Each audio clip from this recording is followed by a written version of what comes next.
Tonight at 10, the election betting controversy deepens. A fifth Conservative figure is investigated. 2 Conservative candidates lose their party's support, and a Labour candidate has been suspended. With the election next week, it's too late for the Conservatives to remove Craig Williams and Laura Saunders from ballot papers, but they have removed their support. And Labour has suspended their candidate, Kevin Craig, for betting against himself winning in Suffolk at the election. An extraordinary day with the prospect of yet more to come. And it all boils down to one thing: judgment. The WikiLeaks founder, Julian Assange, has just landed in a remote US territory in the Pacific, where he'll face a final court hearing and then should be free. We're there live. Kanpai. And the King and Queen welcome Japan's Emperor and Empress at Buckingham Palace for a banquet at the start of a state visit. On BBC London Cannabis Crackdown, we join the Met Police on a raid on suspected criminals who've taken over vulnerable people's homes to deal drugs.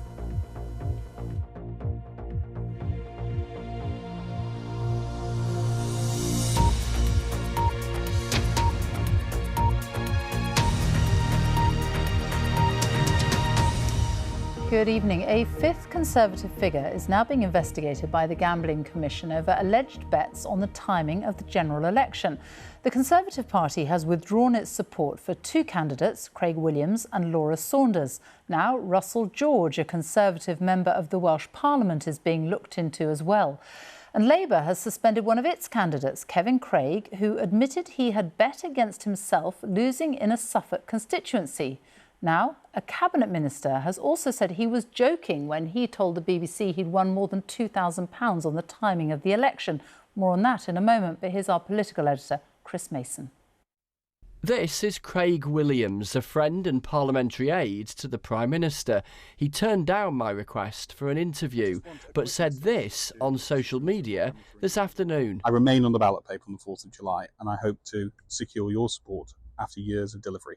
I committed an error of judgment, not an offence, and I want to reiterate my apology directly to you. That video followed this statement from the Conservative Party this morning. As a result of ongoing internal inquiries, we have concluded that we can no longer support Craig Williams or Laura Saunders as parliamentary candidates at the forthcoming general election. And so, on the radio at lunchtime, one key question. Why has this decision been taken now, not a week or more ago? Well, look, I'm as disappointed and angry as the Prime Minister is, and various other Conservative spokesmen who've commented on this in recent days. These bets should not have been placed, and it is right that we've had this internal process, and that has, those inquiries have led to the decision today to suspend these candidates. Here's where Craig Williams was the MP and is hoping to be re-elected. This is Welshpool in Powys. I think Craig Williams has been incredibly stupid for such a small amount of money, for any amount of money, but for a few £100s, I mean, he's an idiot, basically. Well, I just think it's all blown out of proportion. Far more terrible things are being done in the House of Commons than this. Enter next another politician from Montgomeryshire. This is Conservative Russell George, who sits in the Welsh Parliament. Good afternoon. He's not a candidate in the general election.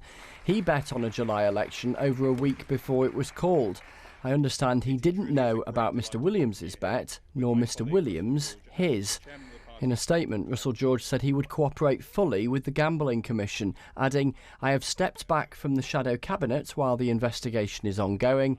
I have done this as I do not wish to be an unnecessary distraction to their work." And this is Laura Saunders, the Conservative candidate in Bristol North West, who is now no longer supported by the Conservatives. I asked her for comment today. She hasn't replied. It's taken Rishi Sunak the best part of 2 weeks to act on this. That is just weak leadership. But hang on a minute, Labour are disowning this guy tonight, a candidate and a donor. I'm Kevin Craig, and it is the honour and the privilege of my life to be Labour's parliamentary candidate here in central Suffolk and North Ipswich. He's also being investigated by the Gambling Commission, a Labour spokeswoman said. In a statement, Mr Craig said, "A few weeks ago, when I thought I would never win this seat, I put a bet on the Tories to win here, with the intention of giving any winnings to local charities. While I did not place this bet with any prior knowledge of the outcome, this was a huge mistake for which I apologise unreservedly. I will comply fully with the investigation." It has been quite the day. Amid all the political shenanigans, the Emperor of Japan is in London on a state visit. Yen for his thoughts on all this stuff. Chris Mason, BBC News. Well, the Metropolitan Police says 5 more officers are being investigated by the Gambling Commission, again over alleged bets on the timing of the election. Our Home Affairs correspondent Daniel Sanford is here. What more can you tell us? Yes, of course, these still are only allegations. Inquiries are still at an early stage, but there are concerns that that cloud of suspicion that hung over one close protection officer who allegedly placed bets on the election date has now spread to 5 other officers in different parts of the Metropolitan Police who face similar suspicions, though only the original officer has actually been arrested. But there's greater concern, I think, about the possibility that a close protection officer has laid bets. These are people who protect our most senior politicians, who hold our most important secrets. It's incredibly important that that bond of trust and confidentiality between our leaders and those that protect them isn't broken. And it's worth saying, of course, that the full scale of the Gambling Commission investigation is still unclear, but it's thought to be considerably bigger than what is publicly known. Daniel Sanford, thank you. Meanwhile, in another twist, a Conservative cabinet minister has claimed that he won more than £2,000 betting on a July general election. Alister Jack says it wasn't during the period under investigation. Well, our political correspondent Joe Pike joins us now, and this was all as a result of a conversation that he had with you, Joe, wasn't it? Tell us. It certainly was, Sophie. A few weeks ago, Alister Jack told me that he had won £2,100, putting various dates on a possible June or July election, including one bet at 25 to 1. When I confronted him last week about this, he said he'd been joking and, quotes, pulling my leg. Today, though, he said in a statement that he'd never breached any Gambling Commission rules and he had not put any bets in May on an election date. May, of course, is the month where Rishi Sunak made that surprise announcement. May is also the month we believe the Gambling Commission are focusing on.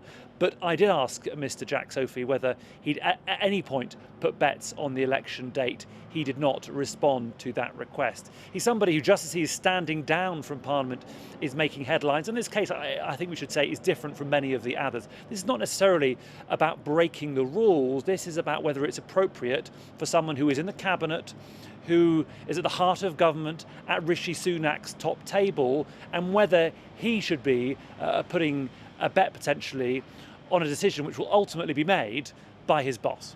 Joe Pike, thank you. Well, let's talk to our political editor, Chris Mason. It seems extraordinary we're talking about this with a week to go until a general election. What is going on? It is extraordinary, isn't it? Absolutely extraordinary, when you might expect the focus to be on the final messages from the various parties, and instead headline after headline along these lines. Let me sort of walk you through where we're up to and where things could go. So journalism is the art of trying to find things out, isn't it? And it can be long-winded, it can be imperfect. Let's be clear, as we have been throughout, about the scale of what we don't know in so many of these alleged cases. How much was allegedly bet, when, at what odds, and with what knowledge, what was the context. And there could be, as Joe was hinting at there, a huge range in the various cases. But the work of reporters at the BBC, the Sunday Times and the Guardian might reveal something, I think this is the crux of all of this, about the judgment of some of those who are seeking elected office, or in one case hold elected office, or in other senior roles. And then there's the role of political leaders, because so often they are prisoners of the alleged behaviour of others, and that can be deeply infuriating. I suspect that's the case for Rishi Sunak tonight, for Keir Starmer too. But they are defined by their reaction, and also the precedents that can create, and the potential hostages to fortune. I've said before in previous nights sitting here that we might not be at the end of all of this, and I'm going to say it again. There is every prospect there is still more of this to come. Chris Mason, our political editor, thank you. Tomorrow evening sees the last debate of the election campaign, with Rishi Sunak and Keir Starmer going head-to-head in Nottingham. So just to tell you that is tomorrow on BBC One at 8:15. It's also going to be on the iPlayer. 4 men have been arrested on suspicion of aggravated trespass at the Prime Minister's constituency home. North Yorkshire Police say they detained the men at lunchtime at the property. They remain in custody. Jessica Lane joins us now from North Yorkshire. Jessica. Yeah, Sophie, you can see there is still a police presence here this evening near the constituency home of Rishi Sunak here in North Yorkshire. As you say, it's after North Yorkshire Police have arrested 4 men earlier today on suspicion of trespassing. Police say that they had arrested the men within 1 minute of them entering the grounds of Rishi Sunak's constituency home, which was at around 12:40 this afternoon. It's as a video has been released by a protest group called Youth Demand, which seems to show a young man entering the Prime Minister's property. A Downing Street spokesperson this evening has said the Prime Minister thanks the police for their swift response to keep him and his family safe. Those 4 men remain on police bail this evening as investigations continue. Jessica, thank you. To the football now, and it has been a frustrating night for England at the Euros. They were held to a goalless draw by Slovenia, but England are still through to the last 16. Our sports correspondent Andy Swiss watched all the action in Cologne. A lazy day in Cologne, but only if you were a supporter. Under sweltering skies at the stadium, there was one burning question. Would England fans finally get a performance to cheer? They might be through to the last 16, but they know they'll need to find some form there, and fast. Well, first, the good news. A draw for Denmark tonight means England have finished top of their group. We don't know who they'll play yet in the next round, but they have at least avoided the host Germany. But make no mistake, the England fans will be leaving here frustrated and disappointed. They were hoping for a morale-boosting performance tonight. They certainly didn't get one, Sophie. Andy Swiss, thank you. Well, in other matches today, Austria produced a hugely impressive performance, beating the Netherlands 3-2 to progress to the last 16 as Group D winners. And returning after his broken... The founder of WikiLeaks, Julian Assange, has just landed in a remote US territory in the Pacific where he'll go through legal procedures that should result in him being set free. He flew to the Northern Mariana Islands as part of a deal struck with US prosecutors after spending 5 years in Belmarsh prison fighting extradition to the United States. Mr. Assange uploaded classified US military files to his website nearly 15 years ago. Well, our Asia correspondent Shaima Khalil joins us now from outside the courthouse and almost the end of quite an extraordinary journey. Sophie, in so many ways, this has been a very long journey for Julian Assange. He's waited years for this very moment. The WikiLeaks founder was released from Belmarsh prison in London, boarded a plane to get to Bangkok, and then from there he got here to Saipan in the Northern Mariana Islands, where he is due in this U.S. District Court just behind me. He's expected to plead guilty for 1 felony, that's illegally obtaining and disclosing national security material. No jail time for him, according to this deal. He will be given credit for jail time spent in the UK. Our correspondent Caroline Holley looks at the long and bitter standoff between the U.S. government and Julian Assange. Julian Assange, a polarising figure, was already airborne when the world learnt of the deal that secured his release. It's a whirlwind of emotions. I mean, I'm just elated. Frankly, it's just incredible. I don't know. Feels like it's not real. It was this footage released by WikiLeaks in 2010 that brought Julian Assange international attention. It shows an American helicopter gunship shooting unarmed Iraqi civilians.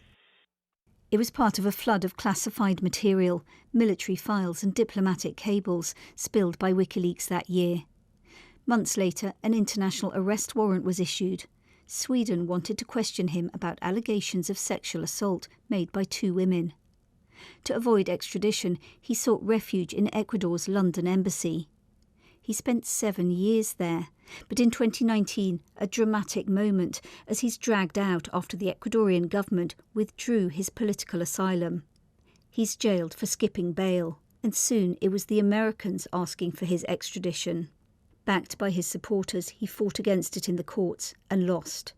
His extradition was approved in 2022. But Julian Assange kept appealing until finally this deal allowed him to fly out of the UK. We don't know the full details of the negotiations to secure his release, but Australia, his home country, had been pushing hard for it. The charges were first brought under Donald Trump. His former Vice President Mike Pence said Julian Assange had endangered lives and should have been prosecuted to the fullest extent of the law. Here, on a little-known Pacific island that's US territory, there's one last legal procedure. Away from the holidaymakers, a judge approving his guilty plea before he can reunite with his family. A bizarre final twist in this long-running saga. Caroline Hawley, BBC News. Well, this unusual location was chosen because Julian Assange did not want to go to continental USA. He has a deep-seated distrust of the US government, whom he accused of trying to kill him in the past, something that Washington denies. In this remote, picturesque location, Saipan Island, is where the last chapter of the saga will play out. This is a case that has lasted nearly a decade and a half, spanned many countries, and needed so much diplomacy and relentless advocacy. And it has raised questions about the freedom of speech, especially in the national security reporting. But for the first time in a very long time, after this hearing, Julian Assange will go home to Australia a free man. Shaima, thank you. Kenya's president has described violence during huge demonstrations against tax rises as an unprecedented attack on the country's democracy. Medics say at least 5 people were shot dead by police in Nairobi as protesters broke through cordons. The military has been deployed to restore order. From Nairobi, Barbara Pletasher sent this report. They'd called for a total shutdown, and in towns across Kenya today, tens of thousands took to the streets. In Nairobi by lunchtime, there were running battles as police tried to hold back the tide of fury. But then this. Hundreds of demonstrators pushed through the gates of Parliament, overwhelming officers lined up outside. The response was quick and brutal. Live shots fired. Reports of 5 killed in the street and dozens more wounded. Others made it inside, challenging the government's authority in the building where MPs had been voting on the contentious finance bill. This is as close as we feel it's safe to get to Parliament because police are firing live rounds there. The government had warned protesters to stay away from Parliament, and this has been the response. But the fact that the protesters were able to breach the building and that there have been casualties could galvanize them further. It may also increase the pressure for a government crackdown. This is uncharted territory for President Ruto.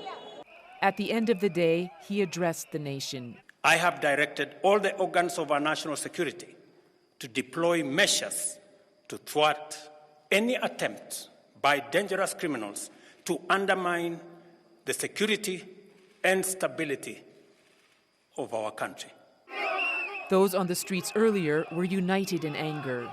I want to demand that our leaders give us accountability. It has been too many years of the system going round and round. We never get accountability from these leaders, such that it has come to a point when we as the people can tell them no, and they still go ahead and do what they want to do. This evening, the wounded were being treated in hospital as the streets began to calm. The days ahead will show if protesters heed the president's warning. Kenya's powerful are facing an unprecedented challenge from the people. Barbara Pletasher, BBC News, Nairobi.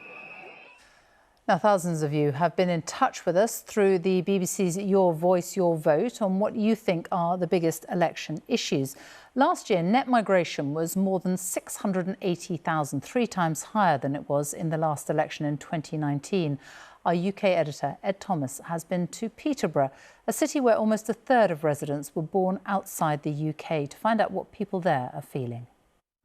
The increase of population does not measure up to the increase of services. We've got more than enough on our plate, and I don't think we can take any more. We're not numbers, we're human beings that definitely do something for this country. Peterborough is a city transformed. BBC News, we're doing a story about immigration. Non speak. You don't speak English? Where are you from? Lithuania. More than 1 in 4 people were born overseas. Where did you come to England? To work. Well, work and live. Drawn to warehouse, logistical and factory packing jobs. Excuse me, BBC News. Hello. There's been generational change. It seems like every nationality lives here and they don't respect our country. These streets have been cleaned by Mike and Graham for more than 2 decades. I don't see much integration. They keep themselves to themselves. Yeah, but they don't. Whether that's just because of where they have to live, because of the HMOs they're given and all the things like that, I don't know. Do you stop all immigration? You can't stop it, and then you'll have an empty hospital. These chats with people like Mike and Graham are revealing, yes, they've got real concerns about high levels of immigration, but when it comes to services like the NHS, they are acutely aware, right now, the country depends on it. Where is that smiling baby? And that means depending on carers like Rejoice. She is gorgeous. She's from Malawi, but is in Peterborough with a family on a work visa. This country needs people like me, someone that can put their heart out there and help someone from the heart. Outside of this place, do you feel appreciated? Not by the country, no, because they think we are numbers, but we're not numbers, we're human beings. But as migration numbers boosted the population here, research from the Institute for Fiscal Studies shows Peterborough receives less funding for policing, local government and public health than it should do, according to need. What impact has immigration had here? I think it's made the city grow very quickly. This is Sarah's experience. The increase of population does not measure up to the increase of services for people. Where are the pressure points? At the hospital, I work for the hospital myself and we see it every day. Accommodation, social housing, it's really difficult for people to get housing these days. This all looks amazing. Everything that we sell here is brilliant. For some, there's a sense of unfairness. Haji moved to the UK as a child. He's proud to be British and of his family's contribution to the country. We worked hard, we paid our taxes, we paid towards the hospital system, education system, everything was brilliant. But now, people who don't contribute towards the system, I think they don't have the right to live here. Do you think immigration is too much now? I think it is too much, to be honest. We've got more than enough on our plate, and I don't think we can take any more. We have Kurdish, we have Afghanistan, we have Iraqi. But not all migration is the same. Fatma is a skilled one. She's from Syria. Last year, 67,000 people applied for asylum in the UK, 17% fewer than 2022. Went would be present or past? In Peterborough, we spent time with 2 charities helping asylum seekers. Sudan is fighting everywhere. People are killed on the street.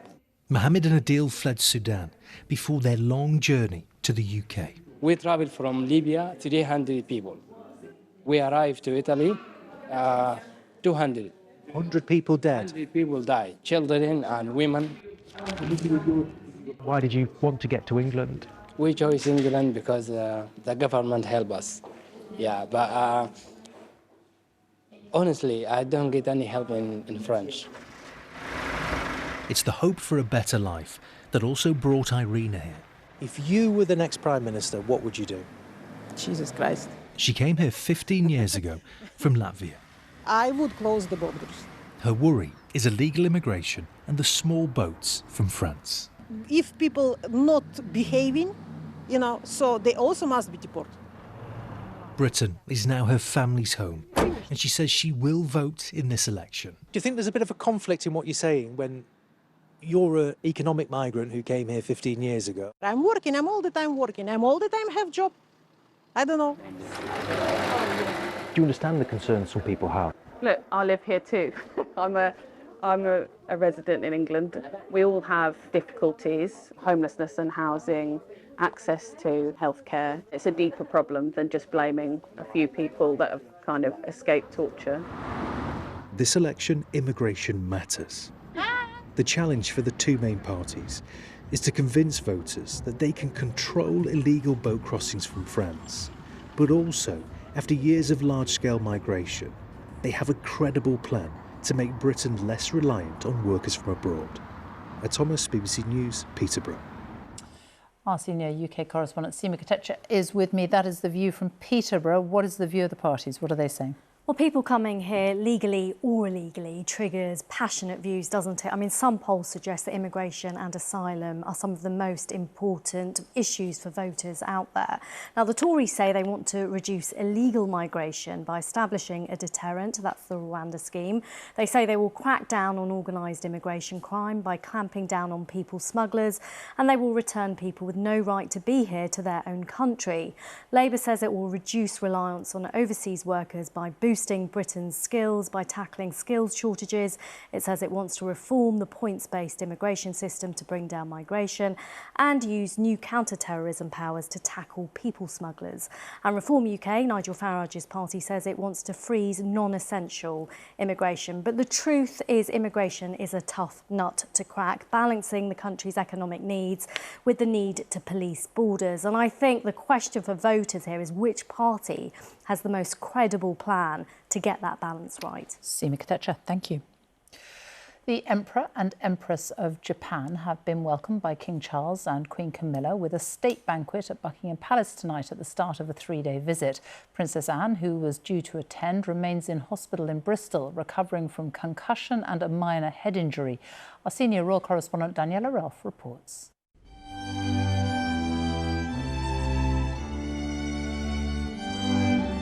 The centrepiece of any state visit, the grandeur and the glitter of the state banquet. Senior members of the royal family led the guest list as the king tried out his Japanese. E koko ni o keiri nasai. Welcome back to Britain.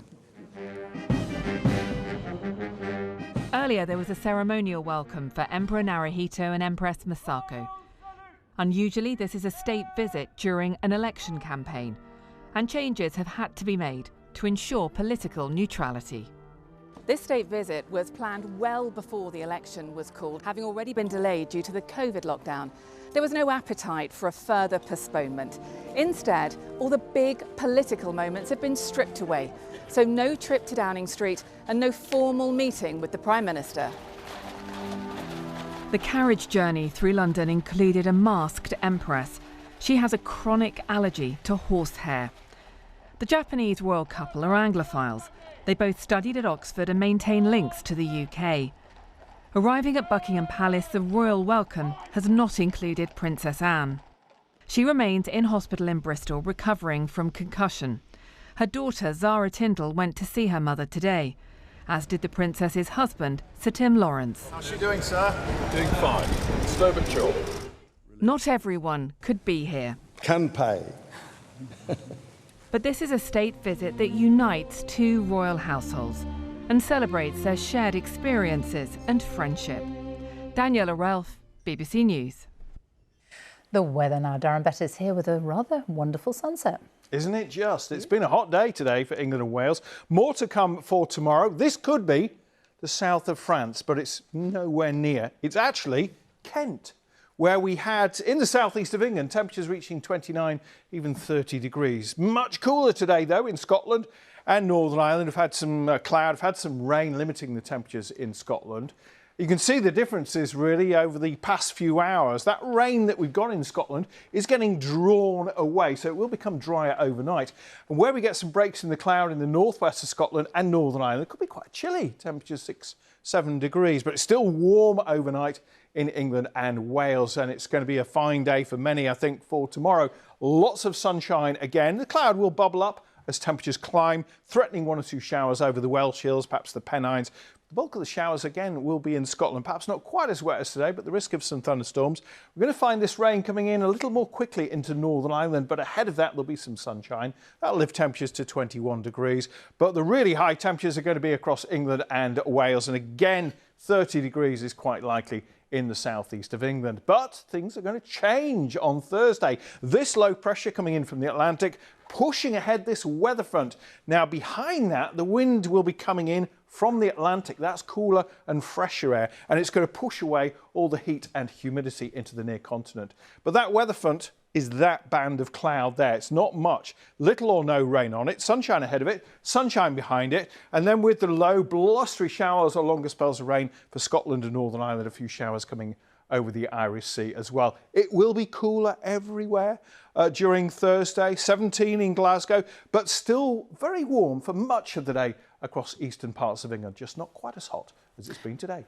Sophie. Darren, thank you very much. And that's it from us. Time now to join our colleagues for the news where you are. Good night.